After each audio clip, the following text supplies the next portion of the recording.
మధ్యప్రాచ్యంలో యుద్ధ జ్వాలలు ఇప్పుడప్పుడే చల్లారే సూచనలు కనిపించడం లేదు. తాజాగా ఇరాన్కు చెందిన కర్గ్ ద్వీపంపై అమెరికా దాడులు చేయడంతో పరిస్థితులు మరింత ఉధృతంగా మారాయి. కర్గ్లోని ఇరాన్ సైనిక స్థావరాలపై అమెరికా విరుచుకుపడింది. కర్గ్పై అమెరికా దాడులను ప్రశంసించిన ఇజ్రాయెల్ ఇరాన్తో యుద్ధం నిర్ణయాత్మక దశలోకి వచ్చినట్లు పేర్కొంది. ఇరాన్పై అమెరికా, ఇజ్రాయెల్ భీకర దాడులు కొనసాగిస్తున్నాయి.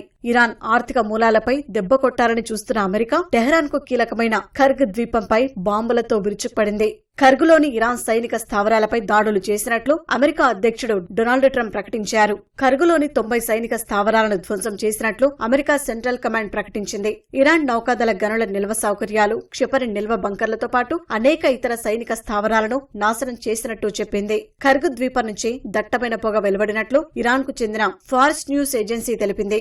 దాడుల సమయంలో 15కు పైగా పేలుళ్లు సంభవించాయని పేర్కొంది. హెలికాప్టర్ నియంత్రణ కేంద్రం, హెలికాప్టర్ క్యారియర్, మారిటైమ్ బేస్ ధ్వంసమైనట్లు వివరించింది.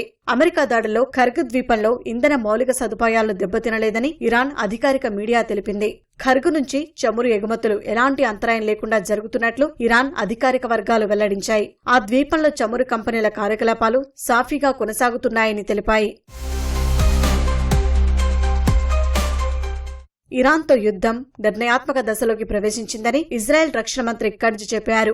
కర్గ్ ద్వీపంపై అమెరికా దాడులను ఆయన ప్రశంసించారు. అటు పశ్చిమ ఇరాన్లోని ఇలాం ప్రావిన్స్ పై ఇజ్రాయెల్, అమెరికా జరిపిన దాడుల్లో 6 నెలల చిన్నారి సహా 6గురు మృతి చెందారు. మృతులంతా ఒకే కుటుంబానికి చెందినవారని అధికారులు తెలిపారు. తబ్రిజ్ పై దాడులు చేస్తామని, వెంటనే నగరాన్ని విడిచి వెళ్లాలని ఇజ్రాయెల్ సైన్యం హెచ్చరికలు జారీ చేసింది. యుద్ధం ప్రారంభమైనప్పటి నుంచి దేశవ్యాప్తంగా 43,000 పౌర యూనిట్లు దెబ్బతిన్నట్లు ఇరాన్ ప్రభుత్వం వెల్లడించింది. యుద్ధం కారణంగా ఇరాన్లో 32 లక్షల మంది వరకు తాత్కాలికంగా నిరాశ్రయులైనట్లు ఐక్యరాజ్యసమితి శరణార్థి విభాగం వెల్లడించింది. రాబోయే రోజుల్లో ఈ సంఖ్య మరింత పెరిగే అవకాశముందని ఆందోళన వ్యక్తం చేసింది. లెబనాన్లోని హెజ్బొల్లాపై ఇజ్రాయెల్ దాడులు కొనసాగిస్తోంది. దక్షిణ లెబనాన్పై జరిపిన వైమానిక దాడిలో 4 మృతి చెందారు. టైర్ జిల్లాలోని మజ్దల్ ప్రాంతంలో ఆయుధ నిల్వ కేంద్రంలోకి హెజ్బొల్లా ఫైటర్స్ రాకెట్లను తీసుకెళ్తున్నట్లు గుర్తించి తమ దళాలు దాడులు చేసి వారిని హతమార్చాయని ఇజ్రాయెల్ ప్రకటించింది.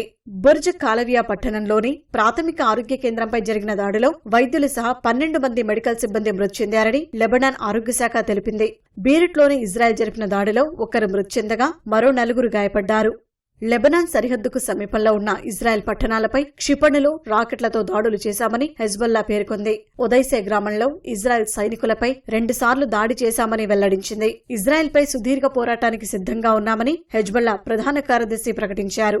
అటు లెబనాన్, ఇజ్రాయెల్ మధ్య చర్చలకు మధ్యవర్తిత్వం వహించేందుకు సిద్ధంగా ఉన్నామని ఫ్రాన్స్ అధ్యక్షుడు ఇమాన్యుయల్ మాక్రాన్ ప్రకటించారు.